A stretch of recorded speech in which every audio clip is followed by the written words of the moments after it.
Matod pa sa atong tubag sa Salmo, dili kanamo kanako Ginoo kundili sa imong ngalan ihatag ang himaya, ang mga pagdaig, ang mga kabantog adto gyud ihatag sa Ginoo dili nato. Nya kanus aman mahitabo nga hatagan tag himaya sa katawhan sama sa nahitabo nila ni San Pablo, ni Bernabe, giisip sila nga mga Ginoo sa mga tao tungod kay naayo ang bakol nga nailhas mga tao nga bakol naayo sa usa ka milagro. Gitutukan ra ni Pablo unya tan-aw niya mituo man iyang giingnan tindog ni tindog dayon mao tong naayo ang bakol. Pero si San Pablo o si Bernabe nasayod nga ang ilang gigamit mao ang gahom ni Kristo nga nagpuyo diha nila pinaagi sa Espiritu Santo. Kaya ang Espiritu Santo naman to'y nagpadala ni Bernabe o ni Pablo ngadto sa lain-laing mga lugar. Lutoson sila, balhislain, pinaagi gyapon sa lamdag sa Espiritu Santo. Unsa may nindot nga mensahe ani sa atong kinabuhi nga kon magsigi gid tag sunod sa gustos Ginoo, kamao lang kitang mosunod, munindot gyud ang atong kinabuhi nya makahatag sa tagkanindot sa kinabuhi sa uban. Gilingay mong tupad ing na nindot imong kinabuhi. Nanindot ra o naglisod na.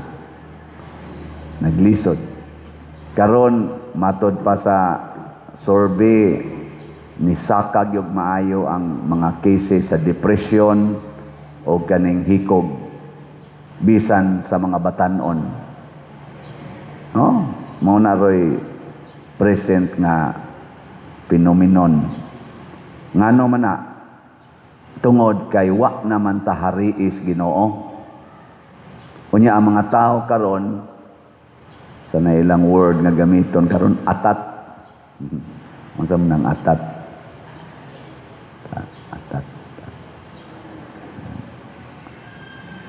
Attach kaayo ba? Nakasintro, focus kaayo sa pagpanindot sa ilang kinabuhi. Gusto gyud nga sila'y daygon, selfish kaayo. Bisan gani ka nang inig picture, nagpicture na, amo kuha pag yun og iyang cellphone, pader pwede ta selfie. Anang selfie, selfish man na. Nang ikaw ra ba? I can picture myself. Di na magkinahanglag laing tao. I can do it by myself. DIY. Do it yourself. Mo na roy uso nya gakuntis gawas nga selfish makigkuntis pag yun sa uban mo na inig post diha sa social media makigkumpit kung kinsay daghang views unya i-congratulate dayon katong naay mga millions nga mga views nya kaning wa gyud ni view maguol kay siya ra say view sa iyang gipost lingay mong tupad na daghan kag followers ba? Inadaghan sa kag followers ay ikay palo nimo nya anha na diha mas stress nga naman kay mangandoy naman ta nga kita mo'y tagaag himaya pero ang naay Ginoo di gyud mangandoy nga tagaag himaya. Unsa man gyud pangandoyon sa mga tao nga naay Ginoo? Unsa ilang pangandoyon? Awa gyud ay mo'y Ginoo. Wa mo kibaw kung sa inyong gipangandoy karon. Sige mo pangandoy nga mudaog mo aning atong raffle ticket. Ayaw anay. Ang pangandoya nga mopalit gyud mo sa raffle ticket. Pero mangandoy kang mudaog, awa na, mayawaan na ka diha. Ang pangandoy gyud sa mga tao nga naay Ginoo nga makahatag sila og kaayuhan sa laing tao or sa tanang tao, dili sa ilang kaugalingon. Kanabang kita'y maghuna-huna nga makahatag tag kaayuhan sa uban. Nya dinhi sa atong parokya unsa may makahatag og kaayuhan, mopalit kag raffle ticket. Nya unsa may makaayos imong kaugalingon nga magtigom kag kwarta, ayaw palit og raffle ticket. Na karon hay may imong unahon ani, mopalit o dili mopalit? O kana. Nya sunod, unsa man say buhaton gyapon nimo para sa atong parokya, gawas nga mopalit ka, usa ra man sa imong paliton kada buwan. Pila ra man sa nang 200 kada buwan. Unsa may sunod buhaton?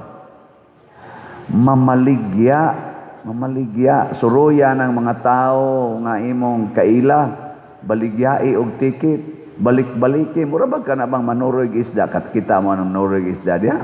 Sige man lag tuyok-tuyok isda, ano, nagi. Dana magay na sila ka na ganing kuan.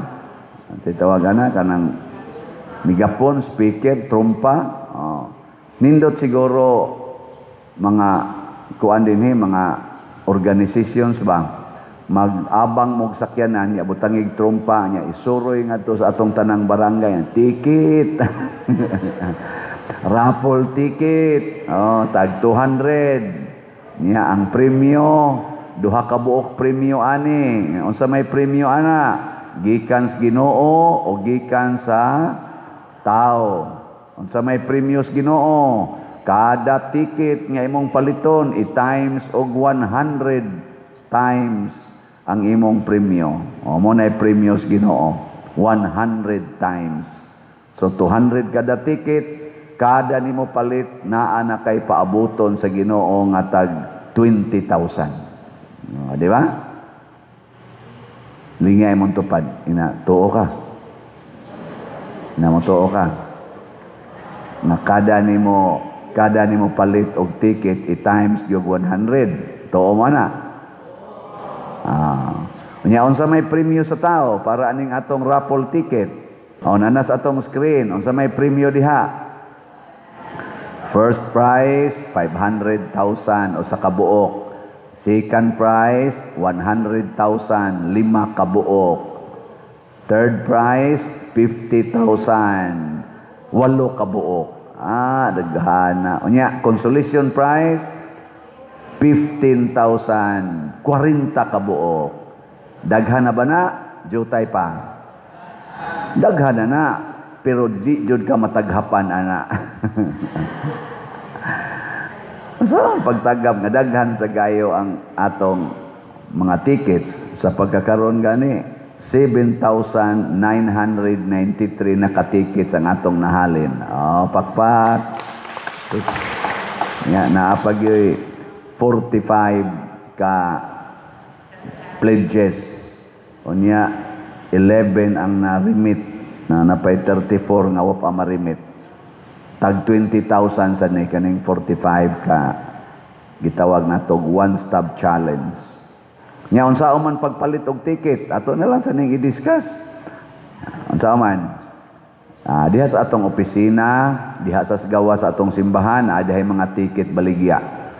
Nya ikaduha sa atong mga bank accounts, kaning niya sa atong screen, bank accounts nato, GCash accounts, nya pwede sad kwarta padala, dinhi lang gyud iagi aning mga ngan og mga accounts nga atong gipakita.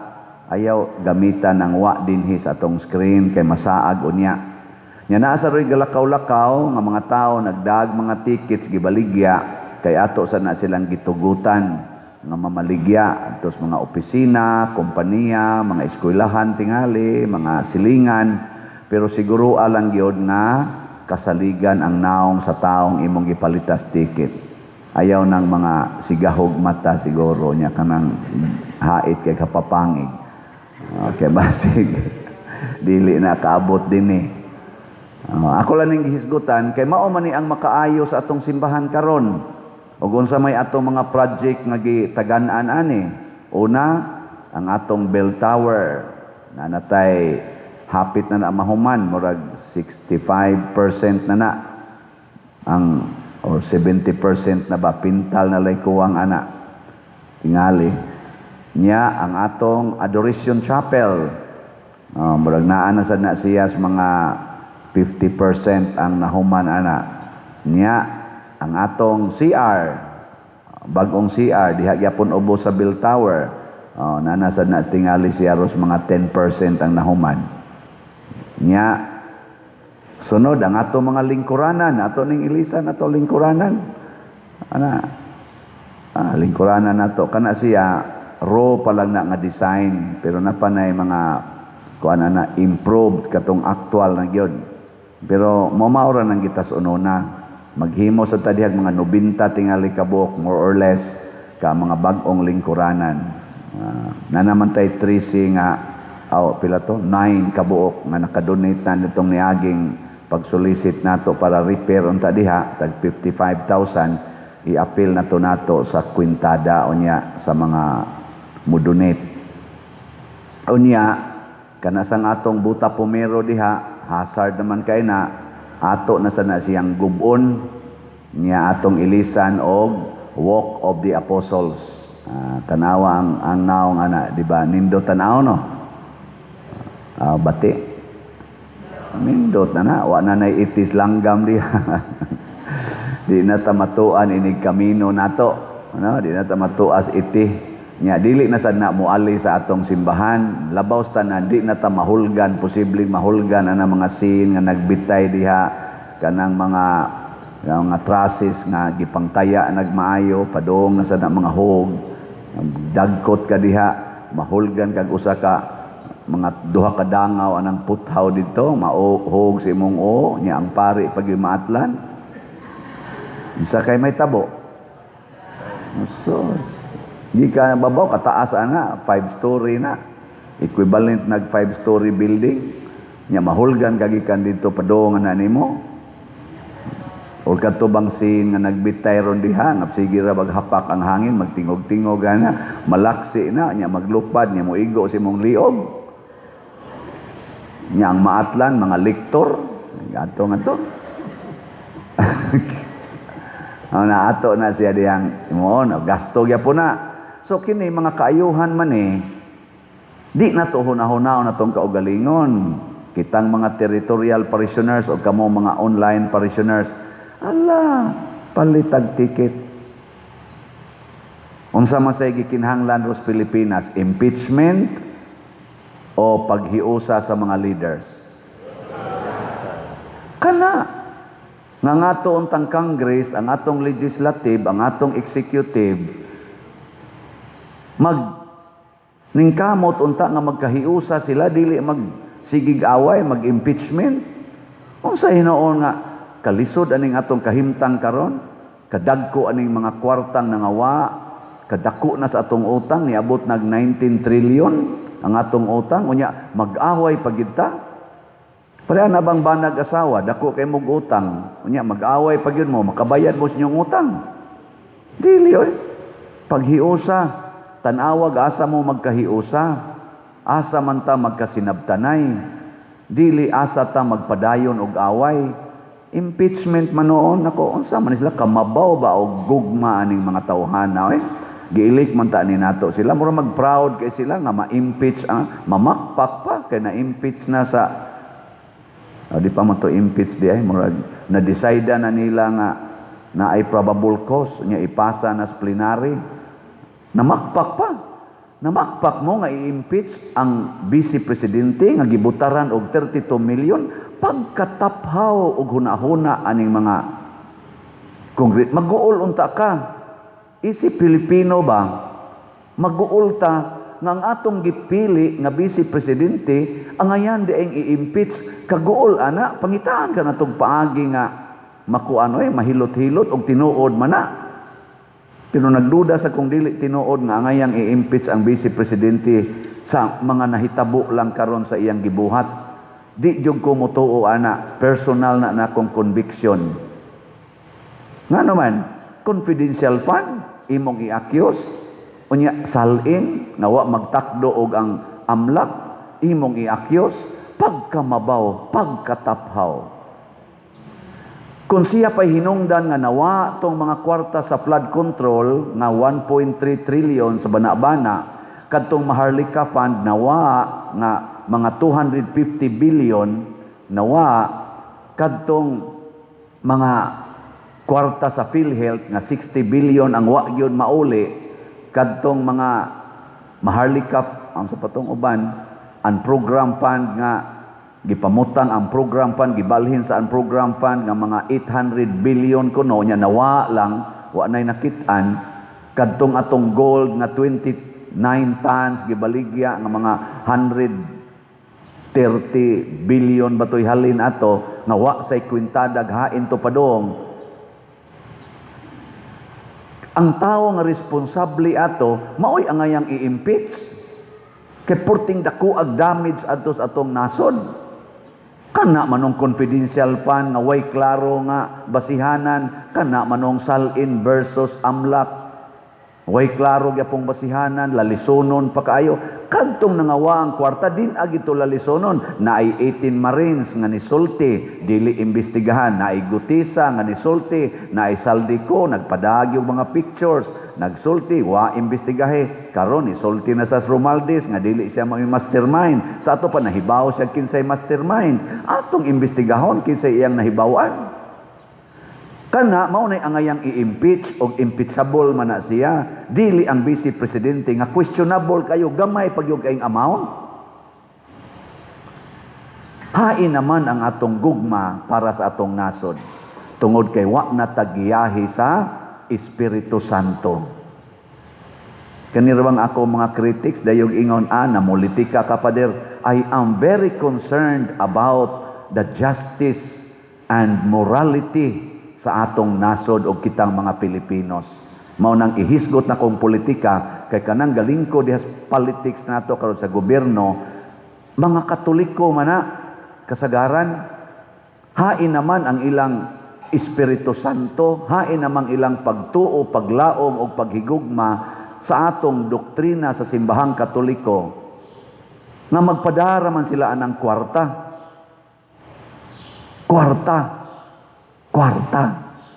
Si San Pedro o si San Pablo giopirag kwarta, wa mo dawat. Giopiran og mga baka, mga pagkaon, wa mo dawat, ihatag nas Ginoo. Ako sad og inyo kung opirag kwarta, dili sa kumudawat, tingali. Unsaon na nako, ingnon ako ipalit na lang nag-raffle tickets kay para na simbahan. Pero imo nang ihatag nako personal, ako usa nang timbang-timbangon. Kay ako ra man sa nang ihatag para sa simbahan. Mao na ang gugma matud pa ni Kristo, ang nahigugma kanako, nahigugma usab sa amahan, ug ang akong amahan mahigugma kaniya ug maghatag sa tanan nga naa sa amahan. Last na lang lingi sa imong tupad. Ing nahigugma kanako. Mangutan ay nahigugma kanako. Kinahanglan ta magpangutan anay. Kay wa na taroy paghigugma ay away to the max. Gabi namista ko dire. Namista ko sa usa sa ato mga parishioners. Kay pista lagi ko no. Lakaw anang nga ang hagipot kayong daan, maurag ito'y agianan, di magiag motor gani. Ngit-ngit pagyod. Di ay kural diri, Kana ra yung agianan, nga wagay kabot o sa kadupa. Nganong ingon ana man ang ato makinaiya dinhi, kitang mga Pilipinos. Nganong di man nato ihatag ang dako nga lugar, nga kung dunay sunog nga mahitabo dito, di man gyud kasud ang bumbero, di kasud ang ambulance, ug naay mga emergency. Ngano wa man ta maghuna-huna ana? Arang-arang na lang kay kanang atong na marking dia sa tubangan nato ning giveaway na sa atong mga vendors, nabuutan na sila, pwede na sila mga matay. Pero di pa na igo, napatay daghan kay diring lugar nga di gyud maso, di lang ni dinhis Compostela, all over the Philippines. Daghan kaayo nga alihan gyud ang iyang mga igsuon nga tuas unahan. alihan sa iyang koral, alihan sa iyang balay. Di jud ka maghuna-huna unsay mahitabo didto nila, moingon ra jud kang bahala na sila. Mao ni gibati sa atong Congress, bahala na mo diha, basta ma-impeach lang gining among gustong i-impeach. Kaluoy nato na atay mga leaders nga ingon ani ang makita. Hain man ang gugma. Nahigugma pa bata sa nasod? Nahigugma pa bata sa mga Filipinos? Nahigugma pa bata sa hustisya o tinuod nga kaangayan? Ato nang i-question. I-review nato ng atong wording sa atong bayang magiliw. Pambansang awit, ang mamatay ng dahil sayo. O ang mamatay ng para sa ang sama na sa pagsulti. Basig imbis ang mamatay ng dahil sayo, ang pumatay sayo. Daghan makay nangamatay sa flood control nga way klaro. Daghan na makay nangamatay ron sa ato mga masakiton kay wa nay budget ang PhilHealth. Di naman dawaton sa ospital, hapnigo na lang sa daplin. Wa na may budget.